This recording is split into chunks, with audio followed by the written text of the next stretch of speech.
Hello, everyone. My name is Lele Balde, and I'm a media entrepreneur and a financial inclusion advocate. Thank you.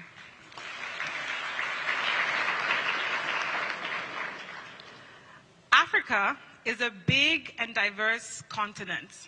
It's what makes it beautiful, but it also presents unique challenges when trying to scale ideas.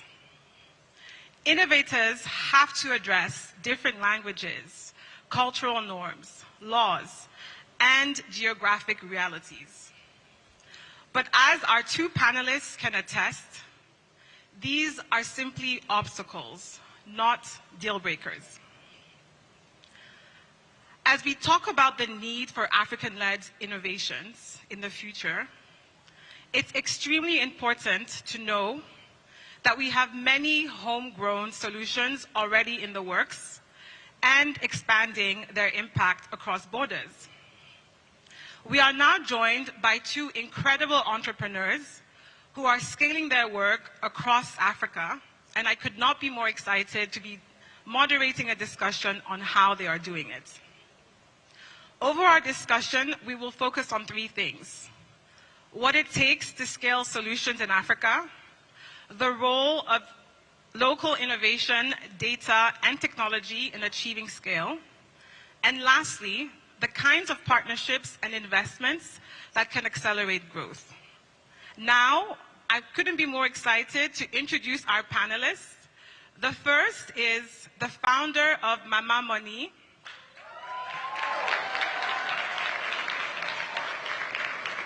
She is lifting women out of poverty by designing apps that specifically meet the needs of low-income women. Please put your hands together for Nkem Okocha. Welcome, Nkem. It's a pleasure to have you with us. Our second panelist is the CEO of Data Science Nigeria and Equalize.ai. He is a leading voice in AI for social good across Africa. He has worked in over 30 African countries, leveraging data for 250 million people. Welcome to the stage, Dr. Bayo Adekanmbi.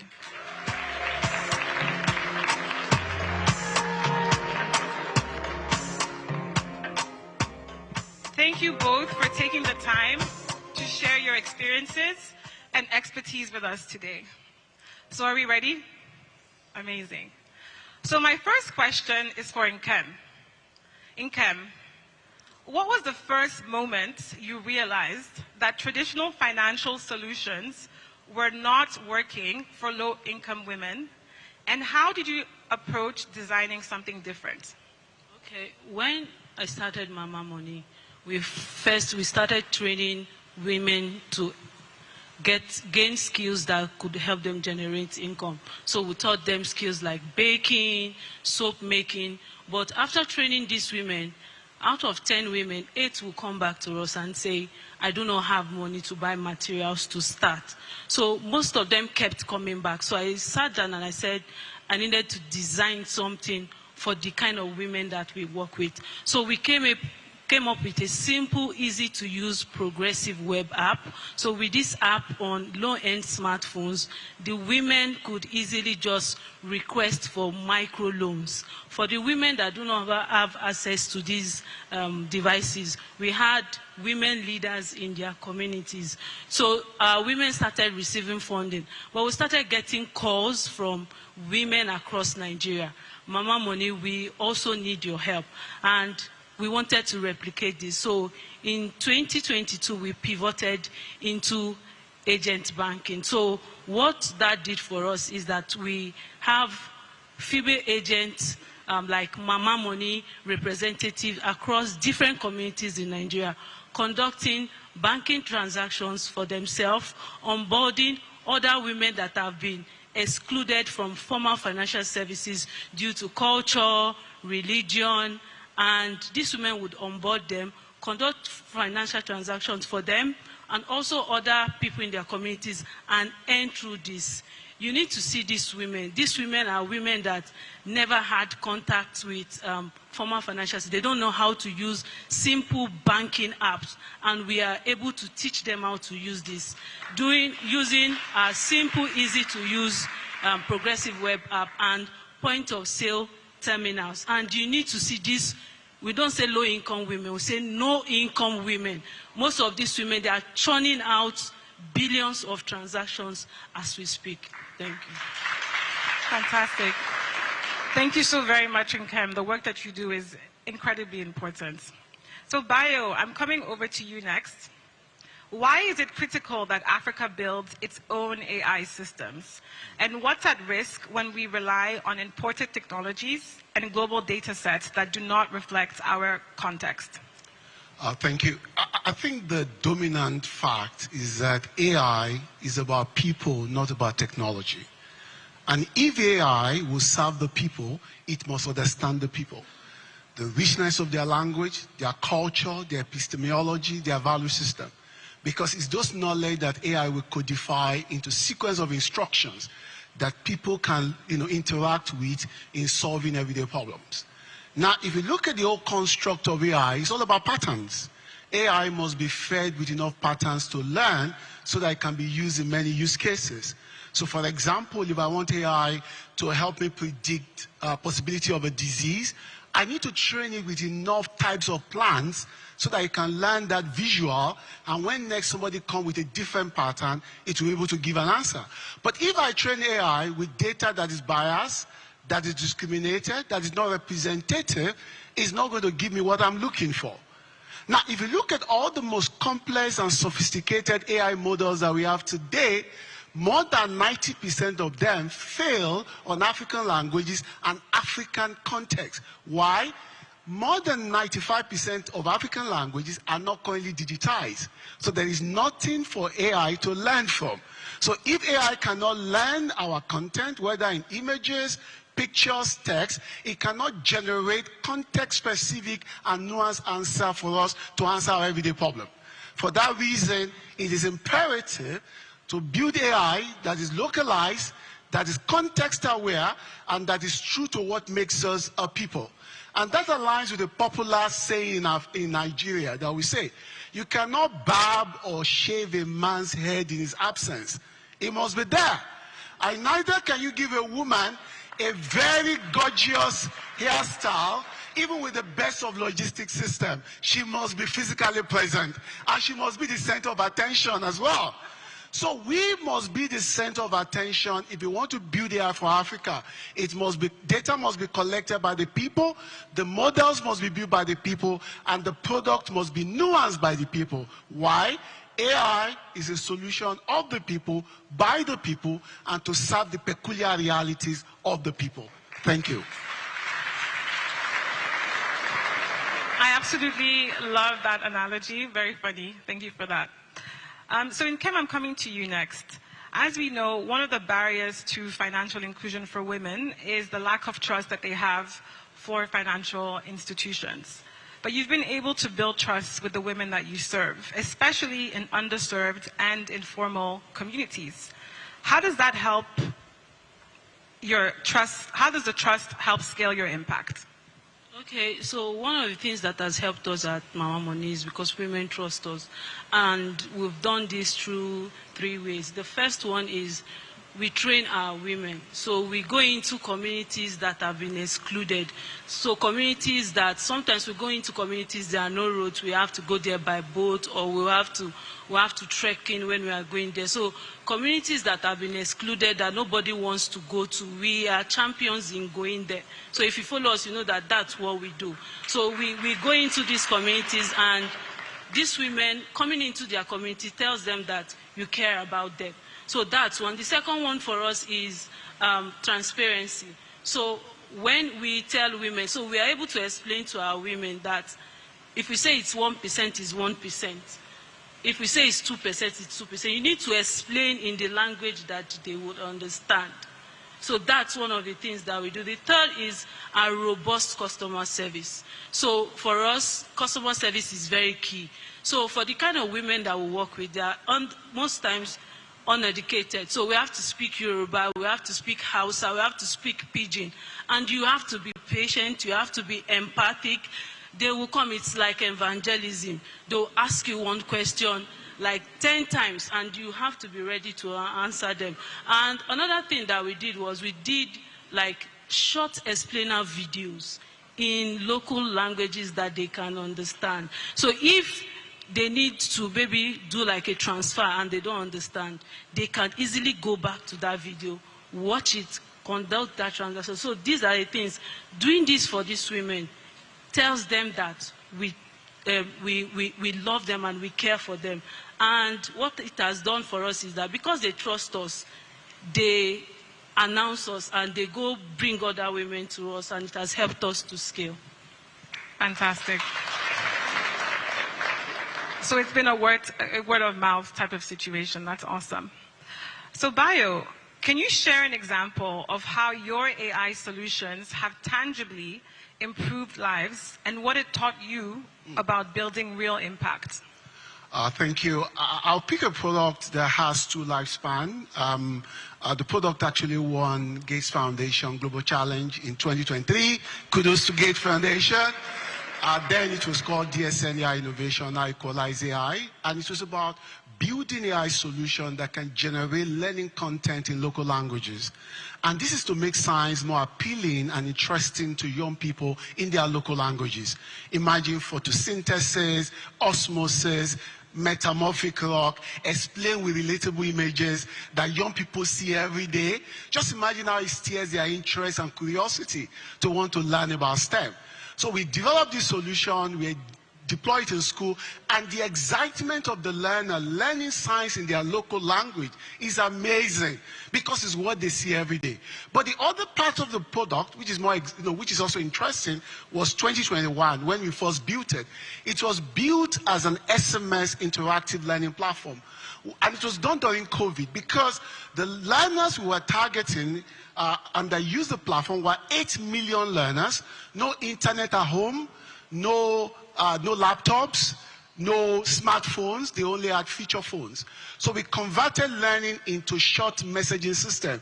I'm sure we all know SMS. So we use AI at that time to simplify learning into short bites, and then we turn it into dynamic quizzes. So as you learn, you have a quiz. If you get it, you get a more difficult question. We call it adaptive and interactive learning. Now, 2 things for me here. While we use the power of LLM through the support of Gates Foundation, we also understand localization through the context of the user. Use what they have to deliver the solution they need. It's in the balance of the 2 that we build solutions that can scale and that can be massified to serve a larger percentage of people. Context is critical in deploying AI within African context. And that's what we have learned with the product that Gates Foundation supported through Grand Challenge 2023. I love that you talked about localization because this event is all about an Africa by Africans. So thank you so much for pointing that out. I'd love to move on to talk about partnerships, and I'm coming to you, Nkem. What role do partnerships, whether with government, funders, or fellow entrepreneurs, play in helping your business scale responsibly? Okay. We've worked with government in some states to actually empower their women. So we've actually gone into some states to empower women when these state governments invite us. Also, another thing that we've done is I've been opportune to benefit from different accelerator programs. So I have friends who are entrepreneurs. One thing that we do is encourage each other because being an entrepreneur is super amazing. So we encourage each other. We do like peer-to-peer lending, share opportunities with each other. And for us, our work has scaled because we also had partners. So we've gotten funding from organizations like the Tony Elumelu Foundation, the U.S. Consulate General in Lagos, and recently the Netherlands Ministry of Foreign Affairs. So these organizations have helped us with funding. So just imagine the possibilities of how many women we could reach. So right now, we've been able to impact over 600,000 women across different communities in Nigeria. We have female agents, 3,000 female agents, and we have 30,000 women on our wait list who want to become female agents. So imagine if we had partnership that could give us access to funding $1 million. Imagine the possibility. $2 million. Imagine the amount of women that we could help with that. Thank you.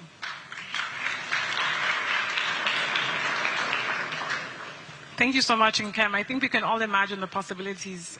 The more funding, the more women that you can reach. So, Bayo, you've impressively worked with data from 250 million users. I think we can clap for that. Across the continent of Africa. What have you learned about the challenges and opportunities in building inclusive digital systems at a scale? Looking at my journey across the continent, serving thousands of customers across 30 African countries, is the fact that people are very predictable. And that understanding can be codified into a body of instructions that we can use to solve more problems. I used to work in telecoms industry where I was managing mobility data. During COVID, and I want to respectfully acknowledge the Executive Governor of Lagos State because I had the privilege of working with him during that period where I led the development of the National Epidemiological Model. And what happened? We used what we have to get what we need. We didn't have data of where the low-income people were clustered, but we used the data of network operator where I was working to understand community clustering patterns. I remember His Excellency was always calling, what is the model saying? Where are the people going to? We use data to understand lockdown effectiveness, emergency preparedness, and that guided the government through Nigeria's Governors Forum to use what we have to solve the problem we had. And that for me is what I've learned on the continent. There will always be infrastructural deficit, there will always be digital illiteracy, but what is it that we have that we can repurpose, we can readapt to solve our problems? We cannot keep saying it's not working. In the fact that it's not working, there is still working there. Find what is working and make it work. And that is what I have seen in building solutions that work in context. And more importantly, the opportunity I'm seeing emerging now is the fact that we're now seeing the support system emerging. Now we have talent, now we have ecosystem emerging. And for example, for many young people who are here, who are building, I'm glad to tell you that speech data that we need to get AI to speak many Nigerian languages is already being developed by Gates Foundation in Nigeria. So what we need is already being emerging. So guys, let's get ready. Let's see more of the opportunities and possibilities, and let's make AI work for us to solve our everyday problems. I love the enthusiasm, Bayo. Thank you for that. So this is my final questions, and it's for the both of you. So Nkem, you go first, and Bayo, you can close us off. What gives you the most hope right now about the future of innovation on the continent? And what's the one thing that we must do to make sure it scales with integrity and with impact? Okay, I'm so encouraged by the innovations that is being churned out across Africa. I'm also encouraged by young Africans like myself. I have friends across Africa, young change makers, innovating across edtech, fintech, govtech, waste management, and this gives me joy. For it to scale with integrity and impact, I think it needs to be more inclusive. We need to be more inclusive. Also, we need to embrace ethical practices. And another thing I think we also need to do is support more young change makers to do the work. Thank you so much, Nkem. Bayo? The facts are inspiring. A recent statistic by World Economic Forum says that AI will contribute as much as $2.9 trillion to Africa's GDP by 2030, take over 11 million people out of poverty. What I'm seeing validating that is a cluster of energetic, audacious, bold Africans from Dakar to Kigali, from Khartoum to Johannesburg. I'm seeing a lot of young people emerging saying Africa will not miss the fourth industrial revolution. They are so passionate, they are committed. Even beyond what they are learning in school, they are doing extra classes. Even you see somebody doing literature, learning AI, somebody doing biology, learning AI, somebody doing home economics, learning AI. Across all our community in data science Nigeria and across our global network, we see people taking the future boldly and to own the largest share of tomorrow. That for me is the biggest inspiration that I'm saying. And if I index that to other supporting things, I'm saying we're building what works for us. For example, in Equalize AI, the startup that was supported by Gates Foundation through Grand Challenge 2023, we say we're not going to build large language model. Why not build small language model, SLMs? Models that are domain specific, that leverages local everyday data to solve everyday problem. And if there's one thing I'm going to leave for young builders on the continent, people are not codes, people are not statistics, people are bundles of emotions. Let's respectfully build for the continent. As we build, let's put people at the center. Design thinking by default. Let's build AI model that is responsible, accountable, fair, and most importantly, that can equalize the world like we see at Equalize AI, so that no one is left behind and AI works for everyone. Thank you to our panelists. This was an extremely energizing conversation. Let's put our hands together for the two of them.